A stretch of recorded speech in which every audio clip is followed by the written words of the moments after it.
যদি কেউ নিজেকে মুমিন দাবি করে, ওই ব্যক্তি যদি তার প্রতিবেশীর সাথে সুন্দর আচরণ না করে, আল্লাহর প্রিয় হাবিব বলেছেন ওই ব্যক্তি কোনোদিন প্রকৃত ইমানদার হতে পারে না।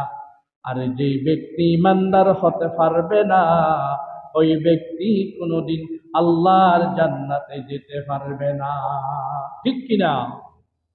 আল্লাহর জান্নাতে যেতে হলে মাস্ট বি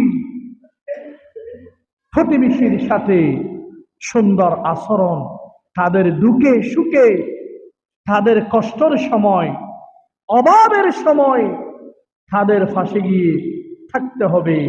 যখন টাকা পয়সা ধার চাইবে, আপনার থাকলে তাদেরকে ধার দিতে হবে। এটাই হচ্ছে প্রতিবেশীর হক।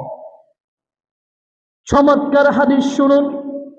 আল্লাহর প্রিয় হাবিব বলেছেন, عن أبي شريح رضي الله تعالى عنه قال قال رسول الله صلى الله عليه وسلم والله لا يؤمن والله لا يؤمن والله لا يؤمن আল্লাহর প্রিয় হাবিব তিনবার বড় বড় করে শপথ করলেন, আল্লাহি লা ইউমিন, আল্লাহর কসম ওই ব্যক্তি ইমানদার নয়। ওয়াল্লাহি লা ইউমিন, আল্লাহর কসম ওই ব্যক্তি ইমানদার নয়। ওয়াল্লাহি লা ইউমিন, আল্লাহর কসম ওই ব্যক্তি কোনদিন ইমানদার হতে পারে না। আল্লাহ রাসূল যখন তিনবার শপথ করলেন, আল্লাহর প্রিয় হাবিবের সাহাবাগণ আল্লাহর প্রিয় হাবিবকে প্রশ্ন করলেন, ইয়া রাসূলুল্লাহ, ওই কফাল ফুরা, ওই হতভাগ্য ব্যক্তি কে?